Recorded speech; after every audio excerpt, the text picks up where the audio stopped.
तेव्हा पुण्यातला कचरा प्रश्न हा चांगलाच पेटलेला आहे। पुण्यातल्या अनेक रस्त्यांवरती सध्या कचऱ्याची दुर्गंधी पसरलेली आहे आणि अशा वेळी पुण्यातल्याच भोसले नगर परिसरातली कस्तूरकुंज सोसायटी मात्र या त्रासामधून मुक्त झाली आहे।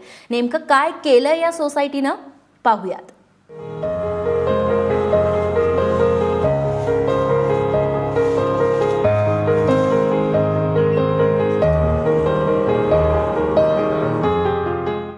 हे मशीन पुण्यातल्याच नाही तर जगातल्या कचरा कोंडीवरचा उपाय आहे। थोडा महागडा आहे, पण कचऱ्यापासून मुक्ती हवी असेल तर याला पर्याय नाही। ओला आणि सुका कचरा वेगळा करायचा, त्यातला ओला कचरा मशीनमध्ये टाकायचा की क्षणार्धात त्याचं खत होतं। पुण्यातल्या कस्तूरकुंज सोसायटीत याचा तुम्हाला डेमो मिळेल। आमच्या सोसायटीत जवळजवळ 150 ते 1.25 किलो ओला कचरा निघतो। सोसायटीत एकूण 200 फ्लॅट्स आहेत, 203 फ्लॅट्स आहेत आणि ॲव्हरेज जर धरला तर 150 ते 2.25 किलो ओला कचरा प्लस गार्डन वेस्ट असतं। गार्डन पण आमच्या सोसायटीचं बरंच मोठं आहे, तर हे दोन्ही आमच्या ह्याच्यात रोजच्या रोज जिरवलं जातं। पहिले कचऱ्याची विल्हेवाट लागते आणि त्यातून खत मिळतं।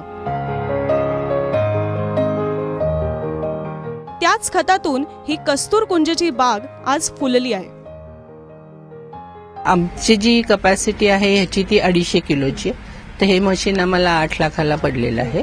पण ह्या कंपनीकडे अगदी छोट्या कपॅसिटीची मशीन्स पण आहेत, 25 किलो, 50 किलो, 100 किलो अशी, ती ज्याने त्याने आपल्या आपल्या याच्याप्रमाणे घेऊ शकतात।